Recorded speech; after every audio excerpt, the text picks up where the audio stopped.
देखिए पिछले जो हमने लेक्चर में एल्केन का प्रिपरेशन मेथड पढ़ रहे थे, तो उसमें हमने पढ़ा कि एल्केन को किस प्रकार से हैं, एल्कीन एल्काइनों से, एल्किल हैलाइडों से, अल्कोहल से, कार्बोनिल कंपाउंड से यानी एल्डिहाइड कीटोनों से और कार्बोक्सिलिक अम्लों से किस प्रकार प्राप्त किया जा सकता है।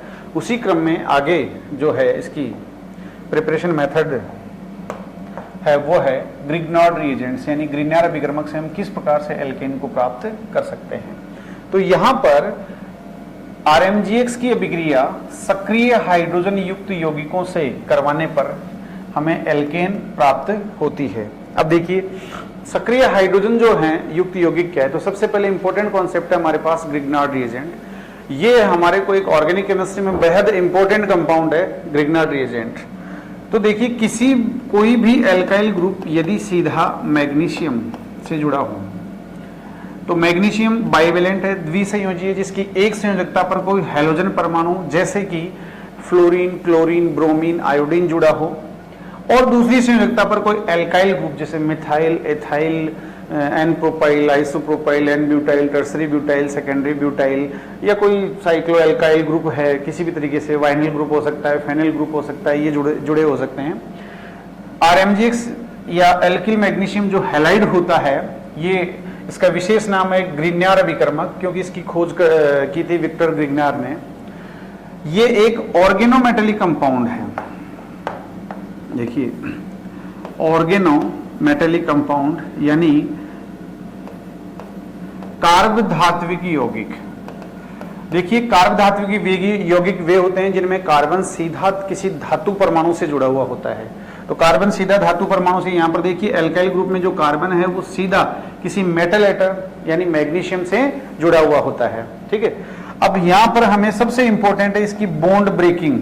तो बॉन्ड ब्रेकिंग के लिए देखो ये बॉन्ड जो ये वाला जो बॉन्ड होगा, ये जो ब्रेक होगा, तो ब्रेक होगा तो उस कंडीशन में हमें पता है कि जो मेटल होते हैं उनकी इलेक्ट्रोनेगेटिविटी बिल्कुल कम होती है। ठीक है, तो जब ये बॉन्ड ब्रेक होगा तो उस कंडीशन में लेस इलेक्ट्रोनेगेटिविटी की वजह से इस बॉन्ड के इलेक्ट्रॉन R ग्रुप की तरफ चले जाएंगे, तो ये तो टूटेगा माइनस में और ये टूटेगा प्लस में। तो यहाँ पर हमें ग्रिग्नार्ड रिएजेंट जो होता है इसकी बॉन्ड ब्रेकिंग का कॉन्सेप्ट माइंड में होना चाहिए। इससे हम काफी सारी जो रिएक्शंस है उनको ऑर्गेनिक केमिस्ट्री में कम से कम इससे 20-25 रिएक्शंस को हम इजी गोइंग याद कर सकते हैं और प्रोडक्ट फॉर्मेशन करेक्ट कर सकते हैं। तो देखिए अब दूसरी बात आई सक्रिय हाइड्रोजन युक्त यौगिक। तो सक्रिय हाइड्रोजन कौन से होते हैं, तो ऐसे यौगिक जिनमें हाइड्रोजन किसी उच्च विद्युत ऋणी परमाणु जैसे फ्लोरीन, ऑक्सीजन या नाइट्रोजन से जुड़ा हुआ हो, तो और वे जब इनसे जुड़ा हुआ होगा तो वह हाइड्रोजन जो होगा वो आसानी से H+ आयन के रूप में बाहर निकल सकता है। तो जब वो H+ आयन के रूप में निकल सकता है तो उन्हीं को हम बोलते हैं सक्रिय हाइड्रोजन युक्त यौगिक। तो देखिए कौन कौन से हो सकते हैं। RMGX, इस RMGX की अभिक्रिया में सक्रिय हाइड्रोजन युक्त यौगिक जैसे वाटर है, इससे करवा दूं तो अपने को पता है वाटर HOH। तो वाटर में जो बॉन्ड ब्रेकिंग होगी वो देखिए किस तरीके से होगी, यहाँ से बॉन्ड ब्रेक होगा तो इलेक्ट्रोनेगेटिविटी ऑक्सीजन की ज्यादा है तो इस पर तो आएगा चार्ज नेगेटिव, क्योंकि इस बॉन्ड के इलेक्ट्रॉन यहाँ चले जाएंगे, और H पर आएगा प्लस।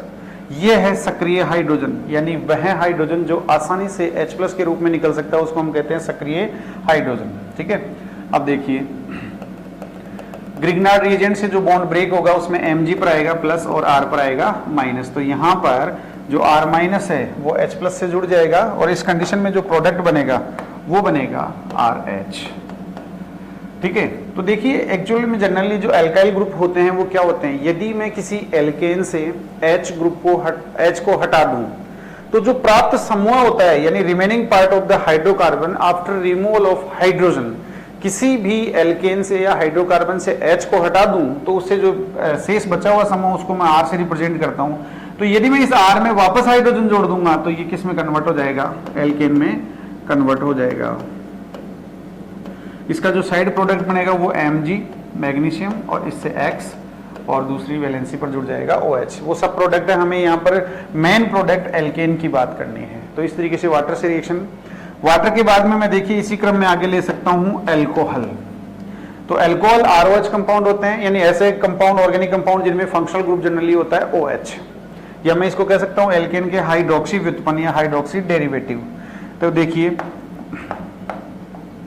ये वाला बॉन्ड ब्रेक होगा तो ऑक्सीजन पर नेगेटिव और इस पर पॉजिटिव चार्ज होगा। यहाँ पर जब RMgX से रिएक्शन करवाई जाएंगी तो RMgX से रिएक्शन कराने पर जो बॉन्ड ब्रेक होगा वो ये Mg पर प्लस और R पर माइनस, तो ये जो R माइनस होगा ये H प्लस के साथ जुड़ जाएगा और जो प्रोडक्ट बनेगा वो प्राप्त होगा हमें एल्केन प्लस MgXOR। ठीक है, तो ये हमें प्रोडक्ट वापस से फिर क्या मिल गया, एल्केन मिल गया। तो अल्कोहल के साथ भी अगर रिएक्शन करवाएं तो ये एक्टिव हाइड्रोजन कंटेनिंग कंपाउंड है, तो RMgX के साथ अभिक्रिया करके हमें प्रोडक्ट के रूप में दे देगा एल्केन्स। इसके अलावा देखिए मैं यहाँ पर फिनोल को भी ले सकता हूं। देखिए फिनोल क्या होता है, जब बेंजीन वाले से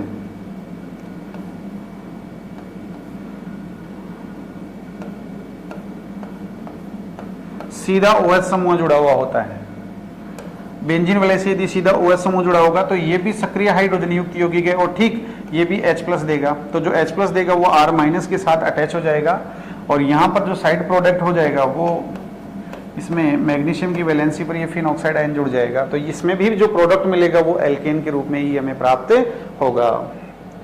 नेक्स्ट देखिए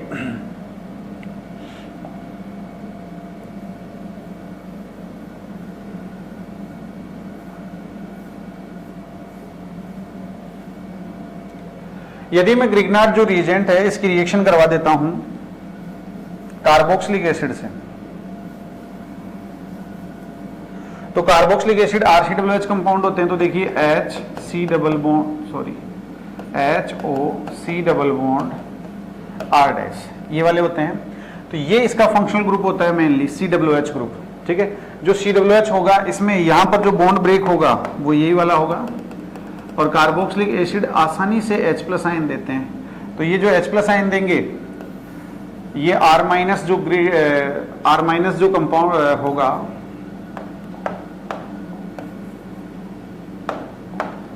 ये R माइनस आसानी से H प्लस के साथ जुड़ जाएगा और ये फाइनली किस में कन्वर्ट हो जाएगा, एल्केन्स में, तो RH बन जाएगा प्लस मैग्नीशियम और इसकी एक वैलेंसी पर ये एल्केनोएट ग्रुप जुड़ जाएगा। ठीक है, तो ये साइड प्रोडक्ट है, हमें मेन प्रोडक्ट एल्केन से मतलब है। तो कार्बोक्सिलिक एसिड के साथ भी अगर रिएक्शन करवाई जाती है ग्रिग्नार्ड रिएजेंट की तो हमें उत्पाद के रूप में क्या प्राप्त होगा, एल्केन्स प्राप्त होगी। इसी तरीके से देखिए RMgX इसकी अभिक्रिया यदि मैं हाइड्रोक्लोरिक एसिड से करवा देता हूँ, HCl से करवा देता हूँ, तो HCl भी एक्टिव हाइड्रोजन कंटेनिंग कंपाउंड है, यानी सक्रिय हाइड्रोजन दे सकता है और यहाँ पर इससे ये वाला सक्रिय हाइड्रोजन मिल जाएगा तो H प्लस आयन फिर मिल जाएगा, वही R माइनस से रिएक्शन होगी और यहाँ पर प्रोडक्ट के रूप में मुझे प्राप्त हो जाएगा एल्केन प्लस MgX और यहाँ जुड़ जाएगा इससे Cl। ठीक है, नेक्स्ट देखिए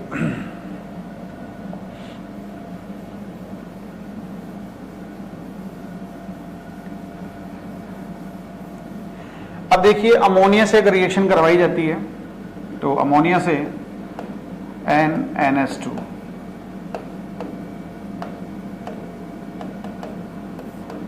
अमोनिया से यदि मैं रिएक्शन करवाऊंगा इसकी, तो अमोनिया में भी हाइड्रोजन जो है वो अधिक विद्युतणीय नाइट्रोजन से जुड़ा होता है, तो जब बॉन्ड ब्रेक होगा तो नाइट्रोजन पर नेगेटिव चार्ज और हाइड्रोजन पर प्लस, तो ये भी सक्रिय हाइड्रोजन युक्त हो गया।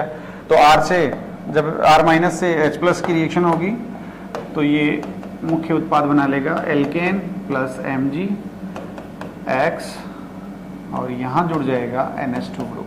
ठीक है, इसी प्रकार से अमोनिया के अलावा मैं ले सकता हूँ प्राइमरी एमीन्स। प्राइमरी एमीन्स में क्या होता है, अमोनिया की एल्काइल व्युत्पन्न है, यानी अमोनिया का एक हाइड्रोजन हटकर उसकी जगह कोई एल्काइल ग्रुप जुड़ जाता है, तो ये हैं 1 डिग्री एमीन्स।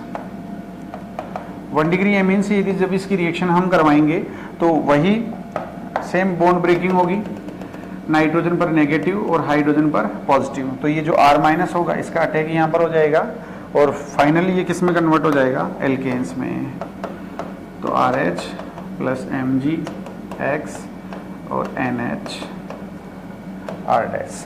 ठीक है, तो ये में एल्केन प्राप्त हो जाएगी। नेक्स्ट देखिए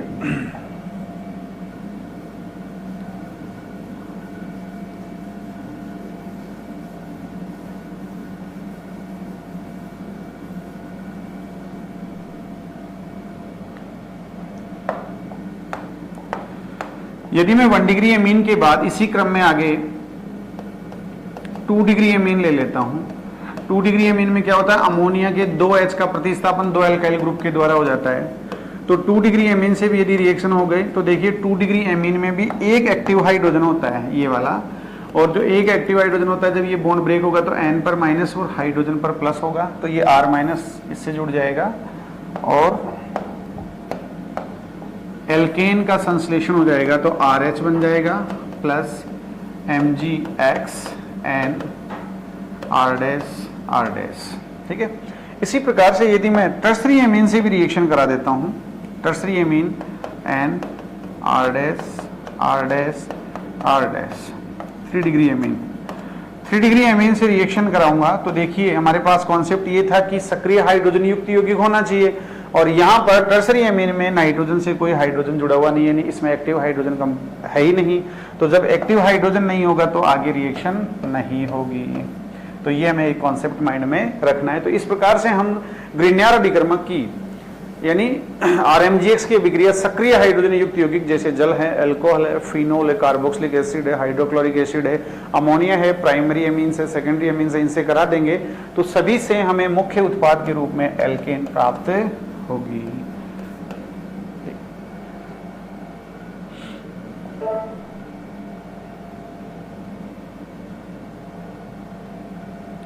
नेक्स्ट इसके बाद अगला जो प्रिपरेशन मेथड है वो मेटल कार्बाइड से है, धातु कार्बाइड से किस प्रकार से हम एल्केन का संश्लेषण कर सकते हैं। तो देखिए एल्यूमिनियम कार्बाइड Al4C3, यदि मैं इसका जल अपघटन करा देता हूं तो जल अपघटन कराने पर मुझे प्राप्त होगी methane gas plus aluminium hydroxide बन जाएगा। यदि मैं बैलेंस करूं इसको तो मेरे पास एल्यूमिनियम के एटम 4 हैं तो यहाँ पर 4 से मल्टीप्लाई कर दूंगा, और मेरे कार्बन 3 है तो 3 से मल्टीप्लाई कर दूंगा, तो यहाँ पर मुझे लेने पड़ेंगे 12 वाटर मॉलिक्यूल्स। तो इस प्रकार से मुझे मेथेन का संश्लेषण प्राप्त हो जाएगा। इसी प्रकार से बेरिलियम कार्बाइड का भी यदि मैं जल अपघटन करवाता हूँ तो बेरिलियम कार्बाइड का जल अपघटन कराने पर भी मेथेन प्राप्त होगी प्लस बेरिलियम हाइड्रोक्साइड मिलेगा, बेरिलियम 2 कार्बन 1, यहां पर मुझे जल के 4 अणु लेने पड़ेंगे।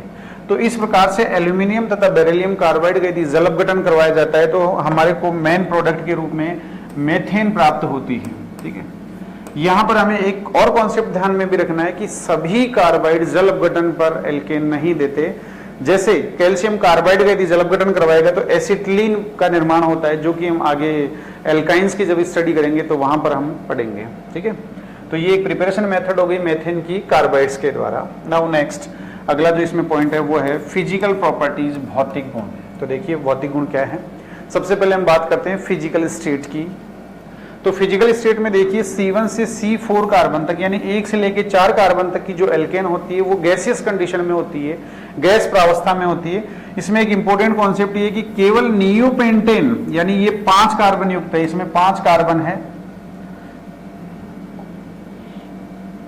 इसमें 5 कार्बन होते हुए भी ये गैसियस कंडीशन में आ जाती है। तो इसका भी मैं कारण अभी एक्सप्लेन करता हूं।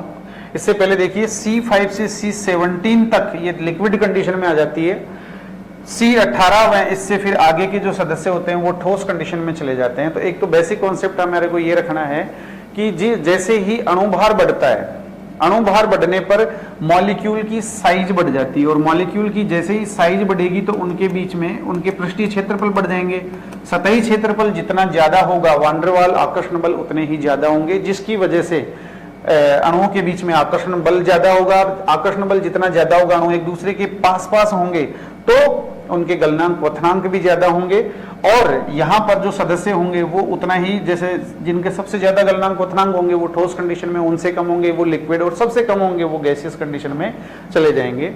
यहाँ पर देखिए नियो जो पेंटेन होती है उसकी अगर मैं स्ट्रक्चर की बात करता हूं तो CH3 CH3 CH3 CH3 देखिए ये एक शाखित यौगिक है, यानी इसमें पेरेंटल कार्बन चेन ये वाली है और इसमें ब्रांच ये हो गई, 2 ब्रांच हो गई। तो यदि मैं इस मॉलिक्यूल को देखूं तो ये स्फेरिकल शेप में आ जाता है, गोले की शेप में, और जितनी भी ज्योमेट्रीज होती है उनमें गोला जो होता है उसका पृष्ठीय क्षेत्रफल सबसे कम होता है। पृष्ठीय क्षेत्रफल यानी गोलाकार मॉलिक्यूल जब लीनियर था तब इसका पृष्ठीय क्षेत्रफल ज्यादा था, जैसे एन पेंटेन में, लेकिन जब ये गोले की शेप में आता है तो पृष्ठीय क्षेत्रफल घटने के कारण वान डेर वाल आकर्षण बल कम हो जाते हैं। आकर्षण बल कम होंगे तो अणु एक दूसरे से दूर दूर होंगे, यानी वो किस कंडीशन में चला जाता है, गैसियस कंडीशन में चला जाता है। तो ये ध्यान रखना है।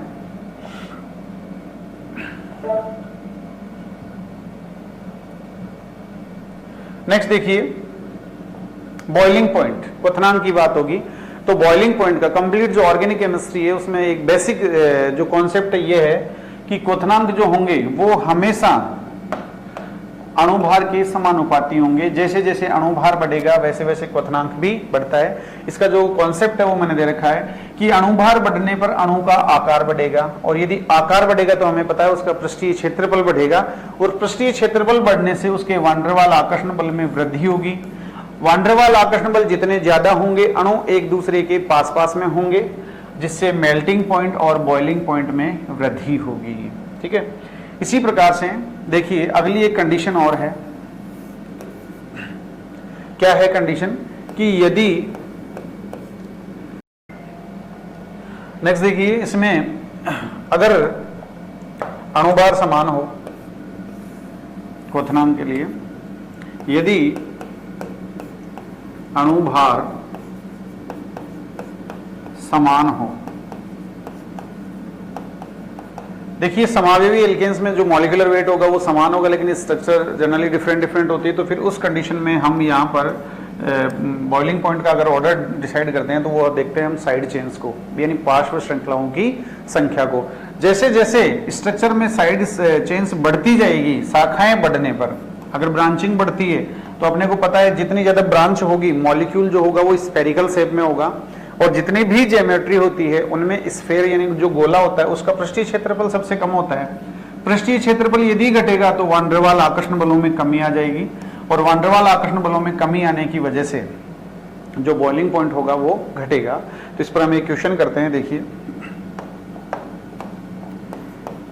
CH4 methane, ethane, propane,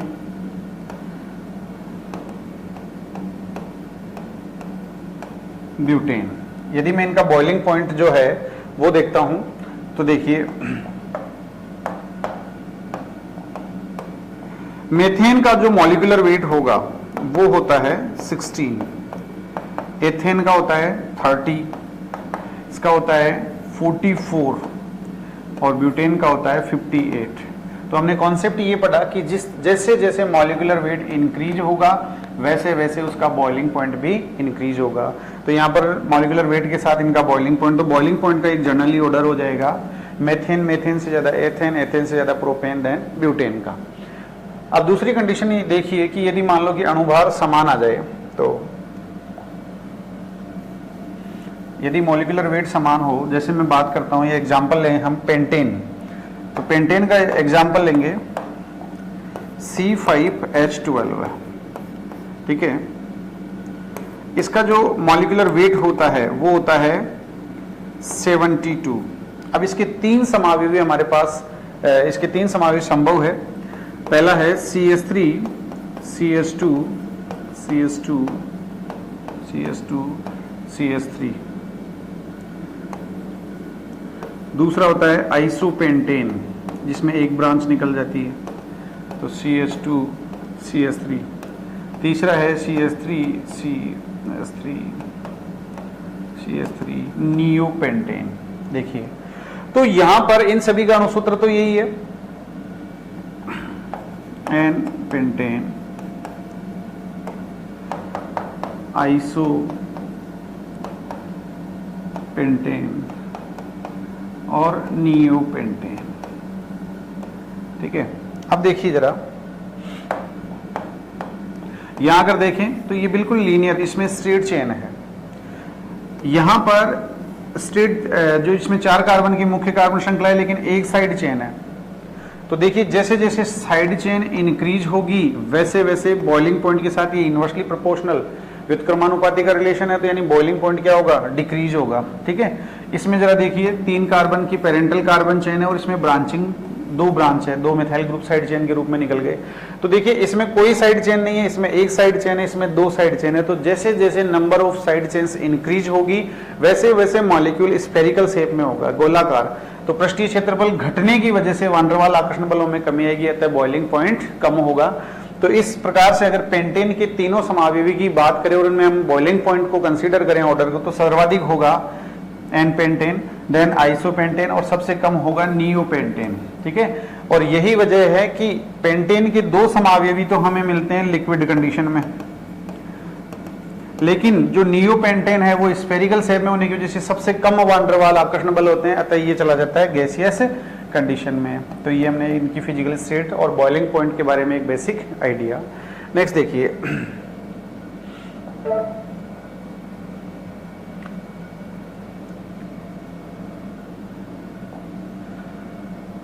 solubility. Solubility को लेकर देखिए बात करते हैं हम। सॉल्युबिलिटी क्या होती है? विलेयता। दो या दो से अधिक पदार्थों का जो समांगी मिश्रण होता है उसको विलयन कहते हैं। विलयन का वह घटक जो अधिक मात्रा में उपस्थित हो, विलायक, जनरली हम जिसको बोलते हैं घोल, जो घोलता है। विलयन का वह घटक जो कम मात्रा में उपस्थित हो, कम मात्रा में जो उपस्थित होगा उसको हम बोलेंगे विलेय। ठीक है, केमिस्ट्री का एक बेसिक कॉन्सेप्ट है लाइक डिसॉल्व लाइक, यानी समान समान को घोलता है। यानी ध्रुवीय पदार्थ में हमेशा ध्रुवीय घुलेंगे और जो अध्रुवीय पदार्थ होगा उसमें हमेशा अध्रुवीय घुलेंगे। तो देखिए एल्केन जो होती है वो अध्रुवीय यानी नॉन पोलर कंपाउंड्स होते हैं। एल्केनों में जो दो तरह के बंध होते हैं, एक तो CH और दूसरा होता है CC। CC बंध कंप्लीटली नॉन पोलर होता है, अध्रुवीय होता है क्योंकि विद्युत ऋणता बिल्कुल समान होती है। तो सहसंयोजी बंध के इलेक्ट्रॉन किसी भी कार्बन किसी की ओर विस्थापित नहीं होंगे। CH जो बंध होता है उसको भी हम नॉन पोलर ही कंसीडर करते हैं क्योंकि इन दोनों की विद्युत ऋणता में अंतर बहुत कम है, जिसकी वजह से जो इलेक्ट्रॉन होते हैं वो जनरली थोड़े से कार्बन की ओर स्लाइडली होते हैं, लेकिन इतने कम होते हैं कि हम इसको नेग्लिजिबल मान सकते हैं। तो कंडीशन ये है कि CH बंध भी अध्रुवीय है और कार्बन कार्बन बंध भी अध्रुवीय। तो एल्केन नॉन पोलर अध्रुवीय प्रकृति की होती है। इनका डाइपोल मोमेंट द्विध्रुव आघूर्ण सदैव 0 होता है। तो अध्रुवीय होने की वजह से ये कभी भी ध्रुवीय विलायक जो जल होगा उसमें हमें नहीं घुलेगी, अविलेय रहेंगी। लेकिन ये अध्रुवीय विलायक, क्योंकि एल्केन स्वयं अध्रुवीय है और इनको यदि मैं किसी अध्रुवीय विलायक समान समान को घोलता है, इस कॉन्सेप्ट से देखिए कि एल्केन अध्रुवीय होने के कारण अध्रुवीय विलायक जैसे कि ईथर, बेंजीन आदि में क्या हो जाएगी? पूर्ण विलय हो जाएगी। ठीक है, तो ये हमारा सॉल्युबिलिटी का लेकर एक कॉन्सेप्ट रहा। एल्केन जनरली जल से हल्की होती है, यानी इनका जो घनत्व या डेंसिटी होती है वो अप्रोक्सीमेटली होता है 0.8 ग्राम पर ml। तो जल से हल्की होने की वजह से यदि इनको जल में डाल दिया जाए तो ये जल में विलय नहीं होगी और हल्की होने की वजह से सतह पर तैरेगी। ठीक है, नेक्स्ट देखिए। अब बात करते हैं हम केमिकल प्रॉपर्टीज या रासायनिक गुणों की। तो केमिकल प्रॉपर्टीज में देखिए सबसे फर्स्ट हम पढ़ेंगे ऑक्सीकरण। ऑक्सीकरण का मतलब सीधा सा है, देखिए वायु से अभिक्रिया या ऑक्सीजन से अभिक्रिया। इसमें फर्स्ट है दहन। दहन यहां पर जो होता है वो वायु के यानी ऑक्सीजन के आधिक्य में होता है। O2 की उपस्थिति में एल्केन पूर्ण दहन, दहन का वास्तविक मतलब है जलना। तो जलने में कोई भी अगर कंपाउंड यदि जलता है तो उसकी हमेशा रिएक्शन ऑक्सीजन के साथ होती है। और जनरली ऑर्गेनिक कंपाउंड्स का हम जब भी दहन करते हैं तो फाइनली ये CO2 और वाटर में कन्वर्ट हो जाते हैं। पूर्ण दहन करने पर ये बिना चमक की ज्वाला के साथ, फ्लेम के साथ जलकर हीट, उष्मा देते हैं। यानी दहन की जो अभिक्रिया होती है वो हमेशा उष्मा क्षेपी होती है, एक्सोथर्मिक रिएक्शन होती है। तो अगर थर्मोडायनेमिकली मैं इस बात को लिखूं तो del H will be negative for the combustion. दहन के लिए हमेशा एंथैल्पी का मान जो होता है वो ऋणात्मक होता है, तो ये हीट देगी, अतः इनका उपयोग फ्यूल यानी ईंधन के रूप में करते हैं। जैसे प्राकृतिक गैस CNG जो होती है, कंप्रेस्ड नेचुरल जो गैस होती है उसमें 80% मेथेन होती है। इसी प्रकार से हम घरों में जो घरेलू सिलेंडर में गैस काम में लेते हैं वो होती है LPG, लिक्विड पेट्रोलियम गैस, जो कि प्रोपेन तथा एन ब्यूटेन और आइसोब्यूटेन का मिश्रण होती है। तो इन एल्केनों को हम ईंधन के रूप में भी काम में लेते हैं। इसी प्रकार से गैसोलीन यानी पेट्रोल जो होता है वो, केरोसिन आदि सभी भी हाइड्रोकार्बन एल्केन का मिश्रण होते हैं जो कि ईंधन के रूप में काम में लिए जाते हैं। अब देखिए अगर मैं एल्केनों का दहन करूंगा, ऑक्सीजन के साथ रिएक्शन करूंगा, तो CO2 और वाटर का निर्माण होगा। तो उसकी जो एक केमिकल जो रिएक्शन होगी वो क्या होगी? एल्केन का सामान्य सूत्र होता है CnH2n+2। यदि मैं इसकी ऑक्सीजन से रिएक्शन कराऊंगा तो फाइनली ये जो बदलेगा ये CO2 का निर्माण करेगा प्लस वाटर मॉलिक्यूल का निर्माण करेगा। यहां हमें एक सबसे इंपॉर्टेंट बात ये सीखनी है कि मैं इस रिएक्शन को बैलेंस किस तरीके से करूं। तो यहां पर एक संतुलन करना हमें आना चाहिए। तो एक जर्नल है कि यहां पर जितने नंबर ऑफ कार्बन एटम्स होंगे उतने ही CO2 के मॉलिक्यूल्स बनेंगे। तो अगर n number of carbon atoms है तो यहां पर n CO2 के मॉलिक्यूल बनेंगे। और देखिए इससे एक मॉलिक्यूल ज्यादा वाटर मॉलिक्यूल का फॉर्मेशन होगा। इसके बाद में हम देखते हैं कि रिक्वायरमेंट ऑक्सीजन जो मॉलिक्यूल है या ऑक्सीजन के जो कितने मॉलिक्यूल है उसकी रिक्वायरमेंट होगी, तो उसका होता है 3n+1/2।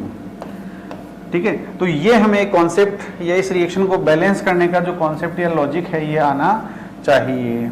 यहां पर ये एल्केन होगी, ये रिक्वायर्ड दहन के लिए ऑक्सीजन होगी, और ये बनने वाले CO2 के मॉलिक्यूल तथा वाटर के मॉलिक्यूल। जैसे देखिए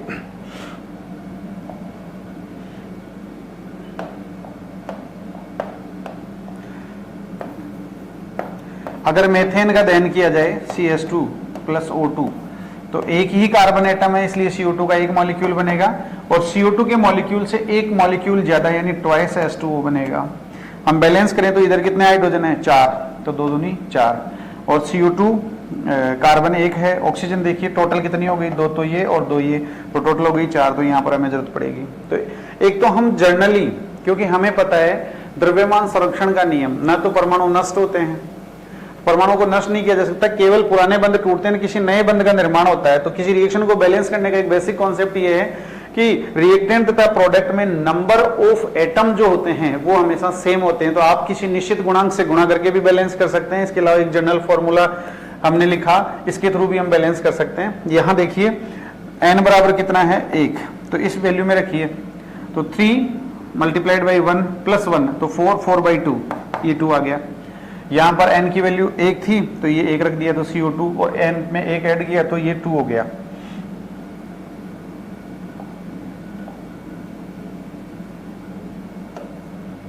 ठीक है, तो ये हमारे पास एक तरह से एल्केन के दहन की कंप्लीटली बैलेंस्ड इक्वेशन आ गई।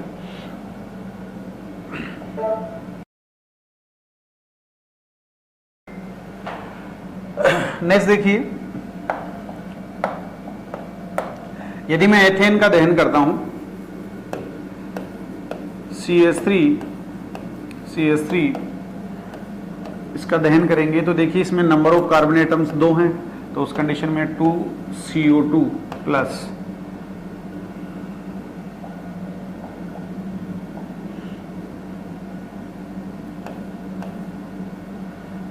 3, इससे एक ज्यादा बनेगा तो 3H2O बन जाएगा। अब यहाँ पर हमें ऑक्सीजन का अगर बैलेंस करना हो तो देखिए यहाँ आ जाएगा 7/2। हम फॉर्मूले में रख पर भी चेक कर सकते हैं, और जनरली एक रिएक्शन को हम जो बैलेंस करते हैं जिस मेथड से, उस तरीके से भी हम बैलेंस कर सकते हैं। अब यहाँ हमें एक इंपॉर्टेंट थोड़ा सा मोल कॉन्सेप्ट से, क्योंकि कॉम्पिटिटिव एग्जाम्स में यहीं से अक्सर क्वेश्चन पूछ लिए जाते हैं कई बार। तो यहाँ पर देखिए एक कॉन्सेप्ट है कि इसका 1 मोल यदि मैंने लिया तो इसके कितने लिए मैंने? 7/2 मोल। एक कॉन्सेप्ट मेरे पास ये हो गया कि 1 मोल एथेन के दहन के लिए मुझे 7/2 मोल्स ऑक्सीजन की रिक्वायरमेंट होगी, और यहां पर 2 मोल CO2 यानी 2 मोल CO2 का निर्माण होगा, और 3 मोल पानी का। ठीक है, पानी का निर्माण होगा। ठीक, अब एक मोल कॉन्सेप्ट से हम एक अलग से और कॉन्सेप्ट निकालेंगे। देखिए क्या है मोल कॉन्सेप्ट। केमिस्ट्री में जितनी भी गणनाएं की जाती है वो मोल कॉन्सेप्ट के थ्रू ही की जाती है, और मोल कॉन्सेप्ट का बेसिक देखिए क्या है कि 1 मोल परमाणु, आयन, इलेक्ट्रॉन्स, धनायन, ऋणायन, कुछ भी हम अगर लेंगे, अणु, आयन, कुछ भी, तो 1 मोल का मतलब होता है आवोगाद्रो संख्या, एवोगैड्रो नंबर के बराबर। और जो आवोगाद्रो संख्या होती है 6.022 × 10⁻23। ये हमारे पास आवोगाद्रो संख्या होती है।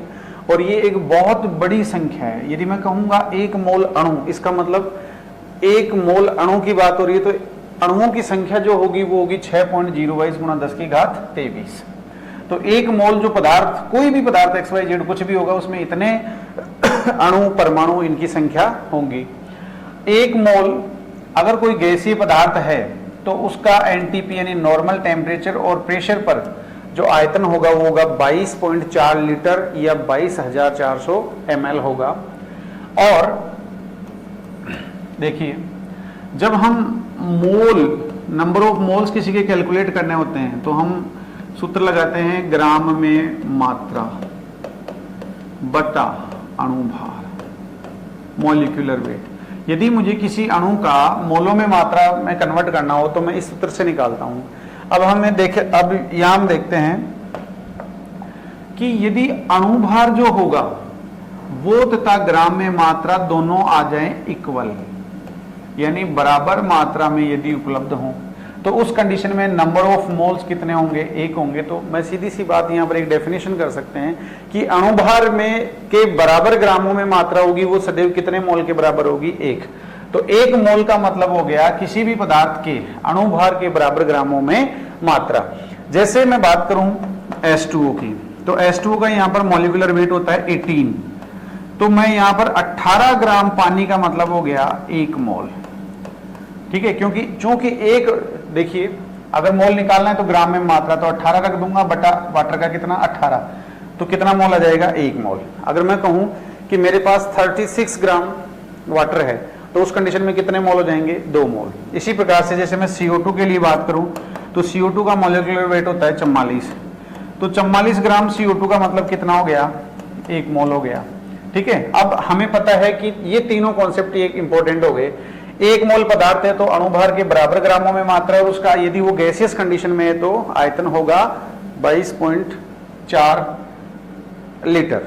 ठीक है, अब देखिए यहीं से हम वापस आते हैं कि 1 मोल एथेन के दहन के लिए मुझे 7/2 मोल ऑक्सीजन की रिक्वायरमेंट होगी, तो 2 मोल CO2 बनेगा और 3 मोल H2O बनेंगे।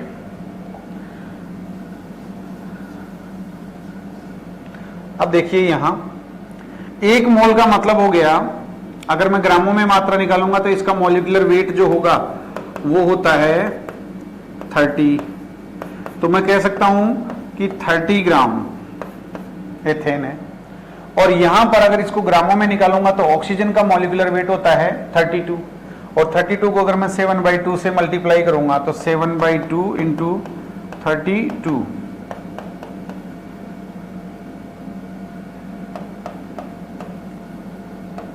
तो ये हो गया 112 ग्राम। यानी मैं कह सकता हूं कि 30 ग्राम एथेन के दहन के लिए 112 ग्राम ऑक्सीजन की आवश्यकता होगी, और मैं इसको लिख सकता हूं 2 मल्टीप्लाइड बाई 44, तो 88 ग्राम्स ये हो जाएगा। और वाटर की अगर बात करूं तो 3 मल्टीप्लाइड बाई 18 तो 54 ग्राम। तो यहां हम ये कह सकते हैं कि यदि मैं 30 ग्राम एथेन का दहन करूंगा तो मुझे 112 ग्राम ऑक्सीजन की रिक्वायरमेंट होगी, तो 88 ग्राम CO2 का निर्माण होगा और 54 ग्राम वाटर मॉलिक्यूल बनेंगे। ठीक है, इसको अगर मैं गैसियस कंडीशन में ले तो यहां पर इस रिलेशन के साथ भी रिलेट कर सकता हूं। 1 मोल का मतलब हो गया 22.4 लीटर।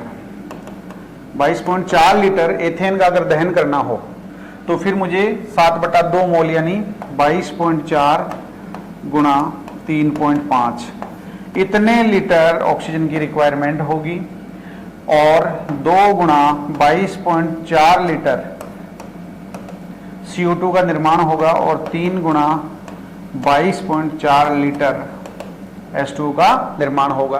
तो देखिए हमने मोल, ग्रामों में मात्रा तथा उसका एनटीपी पर आयतन जो था उसके साथ, और हम इनको इस तरीके से भी कोरिलेट कर सकते हैं जैसे 1 मोल एथेन के दहन के लिए कितने ग्राम ऑक्सीजन की रिक्वायरमेंट होगी। मोलों में निकालना हो तो इस तरीके से, ग्रामों में निकालना हो तो इस तरीके से, और आयतन पूछे तो इस तरीके से। यहां पर कई बार हमें न्यूमेरिकल प्रॉब्लम्स मिल जाती है, तो उन न्यूमेरिकल प्रॉब्लम्स को कैसे सॉल्व करते हैं तो उसका हम एक एग्जांपल करते हैं।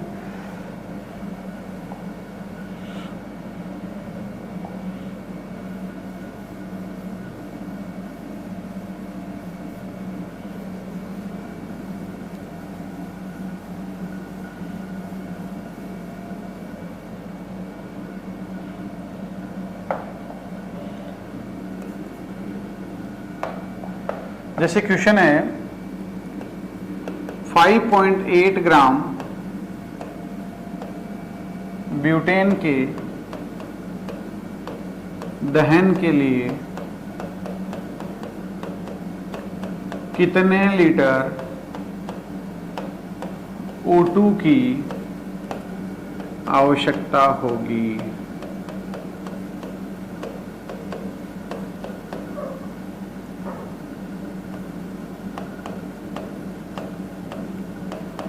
ये हमें कैलकुलेट करना है। तो सबसे पहले हम बात करेंगे ब्यूटेन। तो ब्यूटेन का हमारे पास फॉर्मूला हो गया C4H10। यदि मैं इसका दहन करूंगा तो नंबर ऑफ कार्बन एटम्स 4 है, तो मेरे पास 4CO2 बनेगी और 5H2O के मॉलिक्यूल बनेंगे। ठीक है, अगर मैं ऑक्सीजन एटम निकालना चाहता हूं तो ऑक्सीजन एटम देखिए 3n+1/2, तो यहां पर n की वैल्यू कितनी है 4, तो 4 3 12 + 1 13, 13/2, तो ये आ जाएगा मेरे पास 13/2। ठीक है, अब सीधा सा कॉन्सेप्ट ये हो गया मेरे पास कि इसका 1 मोल, इसके 1 मोल के दहन के लिए इसके हो गए 6.5 मोल। ठीक है, ये हो गया। तो ये कह रहा है कि 5.8 ग्राम। अब देखिए इसका 1 मोल है, तो 1 मोल का भार कितना हो जाएगा 58 ग्राम। तो 58 ग्राम के लिए मुझे लीटर की बात हो रही है, तो यहाँ 6.5 मोल थे, तो 6.5 मोल को अगर मल्टीप्लाइड करूंगा मैं किससे 22.4 लीटर से, तो मेरे पास इतने लीटर ब्यूटेन ऑक्सीजन की रिक्वायरमेंट होगी हमें इस ब्यूटेन के दहन के लिए। अब देखिए क्या है, सवाल मिला है हमें 5.8 ग्राम ब्यूटेन है, तो उस कंडीशन में देखिए चूंकि 58 ग्राम ब्यूटेन के दहन के लिए O2 की आवश्यकता, तो ये हमारे पास O2 की आवश्यकता हो जाएगी 6.5 गुणा 22.4 लीटर। ठीक है, अब देखिए इसलिए 1 ग्राम अगर हो तो उस कंडीशन में हमारे पास हो जाएगी 6.5 गुणा 22.4/58। ठीक है, अब है 0.58 ग्राम, तो इसके लिए जरूरत पड़ेगी हमें, तो हम 0.58 को मल्टीप्लाइड कर देंगे इससे, तो ये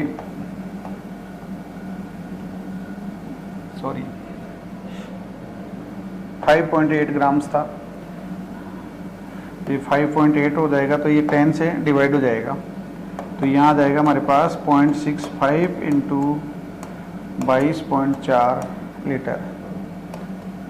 ठीक है, तो हम इसको मल्टीप्लाई कर लेंगे और आंसर निकल जाएगा। तो इस तरीके से बहुत बार क्वेश्चन ऐसे भी आ सकता है कि जरूरी नहीं हो हमें ये O2 के लिए पूछ ले, ऐसे भी पूछा जा सकता है कि 1 मोल दहन से कितने मोल CO2 बनेगी, तो CO2 बनेगी 4 मोल।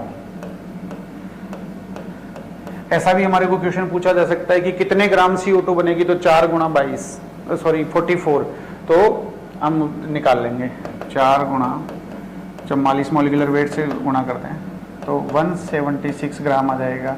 वाटर मॉलिक्यूल के बारे में पूछा जा सकता है, तो इस तरीके से हमें इस प्रकार के प्रश्नों को सॉल्व करना होता है। ठीक है,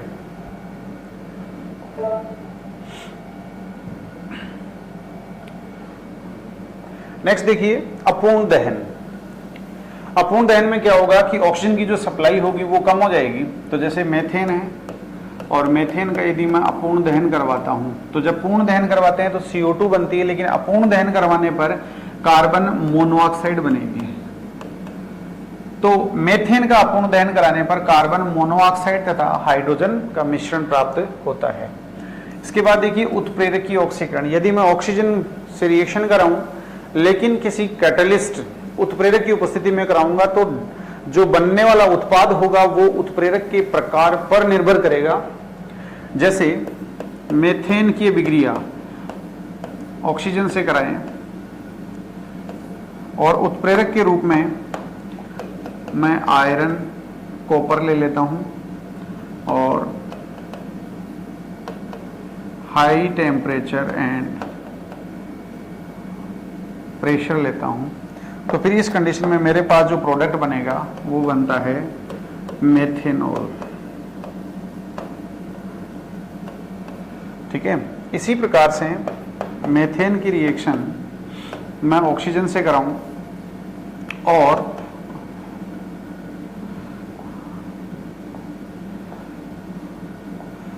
कैटलिस्ट के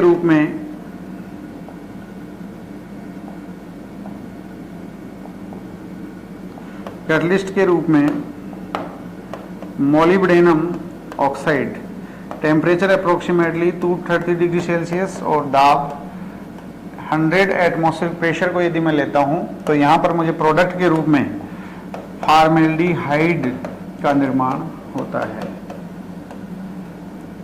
फॉर्मेल्डिहाइड।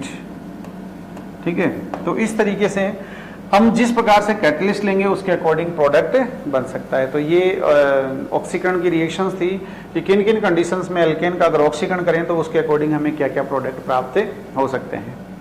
नेक्स्ट देखिए,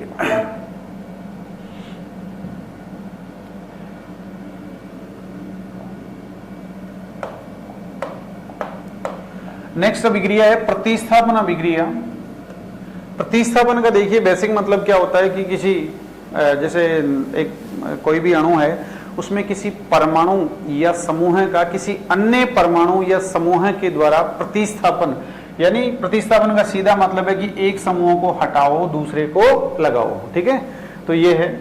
अब देखिए यहां पर हम सबसे पहले इसमें पढ़ने वाले हैं हैलोजनीकरण के द्वारा। तो हैलोजनीकरण यानी हैलोजनेटम्स, तो सीधा सा कॉन्सेप्ट हमारे पास ये हो गया कि एल्केन के H का प्रतिस्थापन, हाइड्रोजन का प्रतिस्थापन यदि मैं किसी हैलोजन परमाणु, हैलोजन यानी फ्लोरीन, क्लोरीन, ब्रोमीन या आयोडीन से करा दूं, तो इनके द्वारा यदि मैं करा दूंगा तो देखिए क्या होता है।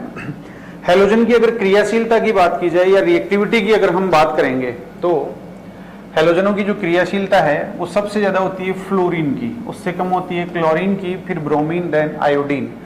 यहां पर फ्लोरीन मोस्ट रिएक्टिव कंपाउंड है। एल्केन के साथ ये अंधेरे में भी विस्फोटक एक्सप्लोजिव रिएक्शंस करता है, जबकि क्लोरीन जो होता है ये अंधेरे में कंट्रोल रिएक्शन होती है, लेकिन धूप में यानी सूर्य के प्रकाश की उपस्थिति में ये भी एक्सप्लोजिव रिएक्शन देता है।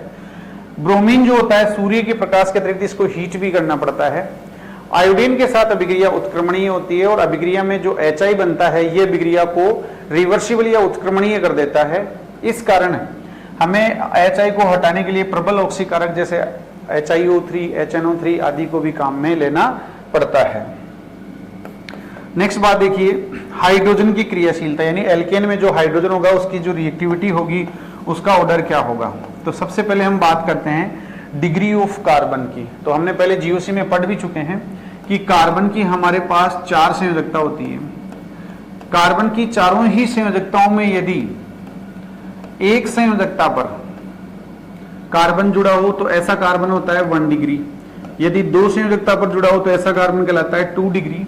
यदि 3 संयोजकताओं पर जुड़ा हो तो 3 डिग्री तृतीयक, और यदि चारों ही संयोजकताओं पर जुड़ा हो तो ऐसा कार्बन कहलाता है 4 डिग्री या क्वाटनरी। ठीक है, तो ये कार्बन की डिग्री हो गई। इसके बाद हम बात करते हैं डिग्री ऑफ हाइड्रोजन की। तो हाइड्रोजन की डिग्री देखिए क्या होता है, यदि कोई ऐसी हाइड्रोजन जो 1 डिग्री कार्बन से जुड़ी है तो वो 1 डिग्री हाइड्रोजन होगी। ठीक है, तो hydrogen which is directly presented या directly connected with the 1 degree carbon, प्राथमिक कार्बन से जुड़े हाइड्रोजन या उस पर उपस्थित हाइड्रोजन, प्राथमिक हाइड्रोजन। ऐसे 2 डिग्री कार्बन पर उपस्थित 2 डिग्री वाले होंगे, और 3 डिग्री वाले जो होंगे 3 डिग्री कार्बन से अटैच होंगे वो 3 डिग्री होंगे। 4 डिग्री हाइड्रोजन डजंट एग्जिस्ट, होती ही नहीं है, क्योंकि चतुर्थ या क्वाटनरी जो कार्बन होता है उसकी चारों ही संयोजकताओं पर कार्बन जुड़ा होगा तो हाइड्रोजन जुड़ ही नहीं पाएगा। ठीक है, तो यहाँ पर हमें ये हाइड्रोजन की डिग्री है। तो किसी भी हाइड्रोकार्बन में हम हाइड्रोजन की डिग्री को कैलकुलेट कर सकते हैं। इनमें जो रिएक्टिविटी होगी वो सर्वाधिक होती है 3 degree hydrogen, then 2 degree, then 1 degree.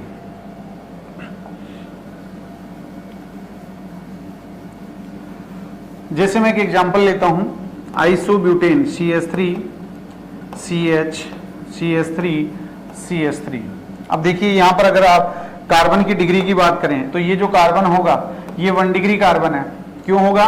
क्योंकि इस कार्बन की 4 संयोजकताएं हैं जिनमें 3 पर हाइड्रोजन है और ये इधर एक इस कार्बन से जुड़ा हुआ है। तो कार्बन की 4 संयोजकताओं में केवल एक पर कार्बन जुड़ा है, इसलिए प्राइमरी। इस पर जुड़े हाइड्रोजन वो भी सारे के सारे 1 डिग्री। ये कार्बन 1 डिग्री है तो इस पर जुड़े हुए हाइड्रोजन भी 1 डिग्री होंगे। ये कार्बन भी 1 डिग्री है इसलिए इस पर जुड़े हाइड्रोजन सारे 1 डिग्री। ये कार्बन देखिए ये है 3 डिग्री। क्यों? क्योंकि इसकी 1, 2 और तीन वैलेंसीज पर जुड़े हुए हैं कार्बन और केवल एक वैलेंसी पर है हाइड्रोजन। तो ये इस कार्बन से जुड़ा हुआ हाइड्रोजन जो होगा वो 3 डिग्री हाइड्रोजन होगा। यहां हम रिएक्टिविटी या क्रियाशीलता की बात करें तो 3 डिग्री हाइड्रोजन जो होगा वो इन प्राथमिक हाइड्रोजनों की तुलना में बहुत ज्यादा क्रियाशील होगा या उसकी रिएक्टिविटी जो होगी वो ज्यादा होगी। क्योंकि जो अभिक्रिया होते हैं उसमें फ्री रेडिकल बनते हैं या मुक्त मूलक बनते हैं और मुक्त मूलकों का जो स्थायित्व का क्रम होता है वो होता है 3 degree, then 2 degree, then 1 degree. तो उनसे हम एक्सप्लेन कर सकते हैं इसकी। यहां ध्यान रखना है कि क्लोरीन के सापेक्ष जो रिएक्टिविटी का ऑर्डर होगा वो होगा 5:3.8:1, जबकि ब्रोमीन के सापेक्ष जो ये रेशियो होगा ये होगा 1600, देन 82, देन 1। यानी मैं कह सकता हूं कि 3 डिग्री हाइड्रोजन जो होता है ये 1 डिग्री हाइड्रोजन की तुलना में, जो 3 डिग्री हाइड्रोजन है वो 1 डिग्री हाइड्रोजन की तुलना में 1600 गुना ज्यादा क्रियाशील होगा। या मैं कह सकता हूं कि जो सेकेंडरी 2 डिग्री हाइड्रोजन होगा वो प्राथमिक हाइड्रोजन की तुलना में 82 गुना ज्यादा क्रियाशील होगा। ठीक है, अब देखिए हम आगे रिएक्शन करते हैं। नेक्स्ट देखिए अगली जो इसकी जो अभिक्रिया है ये है मुक्त मूलक प्रतिस्थापन। यहां पर फ्री रेडिकल सब्स्टिट्यूशन। देखिए कोई भी जो ऑर्गेनिक रिएक्शन है उसकी जब भी हम टाइप की बात करते हैं किस प्रकार की होगी, तो एक तो फर्स्ट जो नेम आता है वो लिखा होता है अटैकिंग स्पीशीज का कि उसमें कौन अटैक कर रहा है इंटरमीडिएट पर। ठीक है, उसके बाद जो सेकंड नाम आता है वो आता है कि उसमें होता क्या है। जैसे प्रतिस्थापन अभिक्रिया है तो किसी एक परमाणु या समूह को हटाकर उसमें किसी अन्य परमाणु या समूह को जोड़ दिया जाता है। तो ये जो अभिक्रिया है ये है एल्केन की अभिलाक्षणिक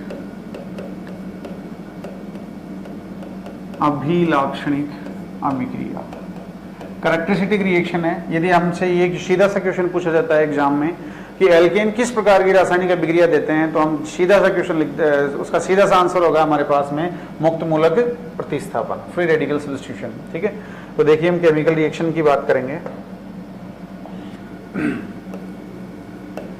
जैसे मेथेन है और इस मेथेन की रिएक्शन क्लोरीन से करवाई जाए सनलाइट, सूर्य के प्रकाश की उपस्थिति में, तो यहाँ पर जो प्रोडक्ट बनेगा वो बनेगा CH3Cl प्लस HCl निकल जाएगा। ठीक है, तो इस अभिक्रिया में मेथिल क्लोराइड बनेगा तथा HCl हाइड्रोक्लोरिक एसिड बनेगा।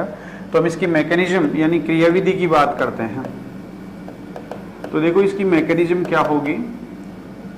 मैकेनिज्म में सबसे पहले जो क्लोरीन का मॉलिक्यूल होगा ये ब्रेक होगा, सूर्य के प्रकाश की उपस्थिति में समांश विखंडन होगा। और समांश विखंडन जो होता है उसमें देखिए सहसंयोजी बंध से जुड़े जो परमाणु होते हैं वो अपने अपने इलेक्ट्रॉन लेकर फ्री हो जाते हैं। तो ये जो साझे के इलेक्ट्रॉन होंगे, एक इलेक्ट्रॉन तो आएगा क्लोरीन पर और इधर वाला आ जाएगा इस पर। तो यहाँ जो फ्री रेडिकल प्राप्त हो जाएंगे अपने को, और फ्री रेडिकल होंगे क्लोरीन और क्लोरीन। ठीक है, ये फ्री रेडिकल मिल जाएंगे, इनको बोलेंगे हम मुक्त मूलक या फ्री रेडिकल्स। ठीक है, अब देखिए जैसे मेथेन है, जब मेथेन की रिएक्शन इस क्लोरीन फ्री रेडिकल से होगी तो देखिए मेथेन में CH3H, ये जो CH बंद होता है ये नॉन पोलर होता है, अध्रुवीय होता है। तो इसमें भी वही समांश विखंडन होगा, एक इलेक्ट्रॉन इधर और एक इलेक्ट्रॉन इधर। तो इससे एक तो जो फ्री रेडिकल बनेगा CH3 बनेगा और दूसरा बनेगा H बन जाएगा। तो फिर देखिए इस कंडीशन में यहाँ क्या प्रोडक्ट होगा, इस स्टेप में बन जाएगा CH3 के साथ जुड़ जाएगा Cl और यहाँ पर हाइड्रोजन फ्री रेडिकल बनेगा। ठीक है, अब यहाँ क्या होगा, ये जो हाइड्रोजन फ्री रेडिकल है ये नेक्स्ट Cl2 मॉलिक्यूल के साथ रिएक्शन करेगा और यहाँ बन जाएगा HCl, then chlorine free radical free हो जाएगा। ये जो क्लोरीन का फ्री रेडिकल होगा ये वापस रिसाइकल हो जाएगा और जैसे ये इस रिएक्शन में पार्टिसिपेट कर रहा है वो इस तरीके से फिर वापस फिर H, तो इस तरीके से ये रिएक्शन आगे से आगे कंटिन्यू होती जाएगी। तो ये इसकी फ्री रेडिकल मैकेनिज्म है। ठीक है, अब देखिए मैकेनिज्म स्टडी करने के बाद हमें यहाँ पर एक एक्स्ट्रा कॉन्सेप्ट और यहाँ पर दिमाग में रखना है कि यदि इस केमिकल रिएक्शन में हमारे को जो मेथेन है ये आधिक्य में यदि मिलता है एक्सेस अमाउंट में मिलता है तो यहाँ पर जो प्रोडक्ट होगा ये वाला मेजर प्रोडक्ट होगा। ठीक है, लेकिन यदि मैं इसी केमिकल रिएक्शन में क्लोरीन को आधिक्य में ले लेता हूँ, एक्सेस में ले लेता हूँ, तो यदि मैं क्लोरीन को आधिक्य में लेऊंगा तो देखिए प्रोडक्ट बनेगा मेथिल क्लोराइड। ठीक है, और यहाँ से रिमूवल हो जाएगा HCl का। लेकिन चूंकि हमने क्लोरीन को आधिक्य में ले रखा है इसलिए क्लोरीन को नेक्स्ट लेंगे तो क्लोरीन आगे फिर फर्दर रिएक्शन कर जाएगी क्योंकि अभी इसमें हाइड्रोजन प्रेजेंट है और इनका आसानी से रिमूवल हो सकता है वही मुक्त मूलक प्रतिस्थापन के द्वारा।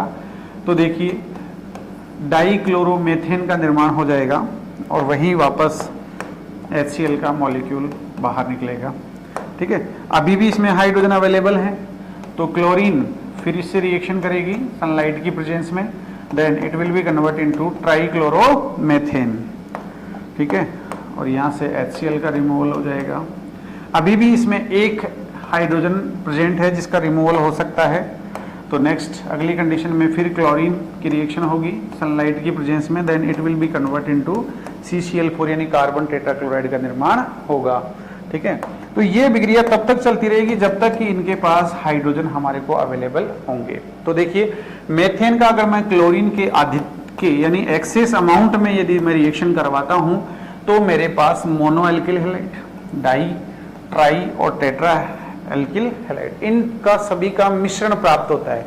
तो यहां पर हमें ये इंपॉर्टेंट कॉन्सेप्ट ध्यान में रखना है कि यदि मुझे हाइड्रोकार्बन आधिक्य में मिलता है तो ओनली मोनो एल्काइल हैलाइड को ही मेजर प्रोडक्ट में बनाना है, लेकिन यदि हैलोजन को एक्सेस में दे दे तो di, mono, di, tri, tetra जितने भी हैं इन सभी का हमें क्या प्राप्त होगा, मिश्रण प्राप्त होगा।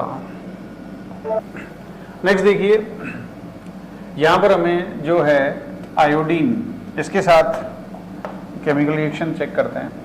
थोड़ा सा हमें ध्यान में रखना है कि फ्लोरीन क्लोरीन या ब्रोमीन, फ्लोरीन क्लोरीन या ब्रोमीन के साथ रिएक्शन होती है तो वो अनुत्क्रमणीय होती है, लेकिन आयोडीन के साथ ये अभिक्रिया उत्क्रमणीय हो जाती है, रिवर्सिबल हो जाती है, क्योंकि जो अभिक्रिया में जो HI बनता है ये HI जो होता है H2 और I2 में कन्वर्ट हो जाता है तो ये वापस रिएक्शन को रिवर्सिबल डायरेक्शन में कर देता है। तो इसको हटाने के लिए हमारे पास आयोडिक एसिड या जो नाइट्रिक एसिड है ऐसे ऑक्सीडाइजिंग एजेंट को हम काम में लेते हैं। जैसे रिएक्शन देखें हम CH4 इसकी अभिक्रिया कराएंगे हम आयोडीन से तो हमारे पास जो प्रोडक्ट बनेगा वो बनेगा CH3I प्लस HI। ये जो अभिक्रिया में HI बनता है ये रिएक्शन को रिवर्सिबल कर देता है, अतः हमको इन ऑक्सीडाइजिंग एजेंट के द्वारा हम इस HI को ऑक्सीकृत कर देते हैं। जैसे HI plus HiO3 iodic acid से जब हम इसकी रिएक्शन कराएंगे तो रिएक्शन कराने पर जैसे 5 इसके हमने मोल्स ले लिए तो इसके साथ रिएक्शन कराएंगे तो ये आयोडीन में कन्वर्ट हो जाएगा प्लस 3H2O मॉलिक्यूल बन जाएंगे। तो देखिए किसी उत्क्रमणीय जो अभिक्रिया होती है इसमें ये प्रोडक्ट बन रहे हैं और इन प्रोडक्ट्स में से यदि मैं HI को इन ऑक्सीकारकों के द्वारा यदि मैं ऑक्सीकृत करा देता हूं तो ऑक्सीकृत कराने पर उत्पाद को हटा देंगे तो अभिक्रिया की जो डायरेक्शन होगी वो थोड़ी सी अग्र दिशा में बढ़ जाएगी। तो अग्र दिशा में बढ़ने की वजह से ज्यादा मेथिल आयोडाइड का संश्लेषण होगा। तो ये हमें यहाँ ध्यान रखने की आवश्यकता है। नेक्स्ट देखिए क्वेश्चन करते हैं हम। CH3 आइसोब्यूटेन लेते हैं, CH3CH, CH3CH3 इसकी यदि मैं ब्रोमीन से रिएक्शन करा दूं, ठीक है, तो यहाँ पर हमें दो कॉन्सेप्ट्स, एक तो किस किस टाइप के प्रोडक्ट बनेंगे तथा यहाँ पर कौन सा प्रोडक्ट ज्यादा बनेगा या कम बनेगा, इस कॉन्सेप्ट्स को हमें सीखना है। तो देखिए इसमें जो हाइड्रोजन है ये मेरे पास प्राइमरी हाइड्रोजन है, ये भी प्राइमरी हाइड्रोजन है और ये भी प्राइमरी हाइड्रोजन है, जबकि ये वाला 3 डिग्री हाइड्रोजन है। तो जो हाइड्रोजन प्राइमरी होंगे उनकी रिएक्टिविटी तो होगी कम और जो हाइड्रोजन 3 डिग्री होगा उसकी रिएक्टिविटी बहुत ज़्यादा होगी। तो यहाँ जो प्रोडक्ट बनेंगे, पहली बात तो कितने टाइप के प्रोडक्ट, यदि प्राइमरी हाइड्रोजन का रिमूवल होता है तो आइसोब्यूटाइल ब्रोमाइड का निर्माण होता है, जबकि 3 डिग्री हाइड्रोजन के रिप्लेसमेंट्स हैं tertiary butyl CH3CBr CH3 tertiary butyl bromide का निर्माण होता है। अब यहाँ हमें थोड़ा सा ये देखना है कि चूंकि 3 डिग्री हाइड्रोजन की रिएक्टिविटी ज़्यादा है, इसलिए ये जो टर्सरी ब्यूटाइल बनेगा यानी यहाँ वाला हाइड्रोजन सबसे आसानी से रिप्लेस होगा, इसलिए ये उत्पाद आधिक्य में बनेगा, इसलिए ये तो होगा मेजर प्रोडक्ट। जबकि प्राइमरी जो हाइड्रोजन होगा, ये वाला प्रोडक्ट जो होगा ये माइनर होगा, तो ये माइनर प्रोडक्ट होगा। ठीक है, तो ये में इस तरीके के क्वेश्चंस भी आ सकते हैं कि कौन सा मेजर बनेगा, कौन सा माइनर बनेगा, या कितने प्रकार के उत्पाद संभव है। ठीक है,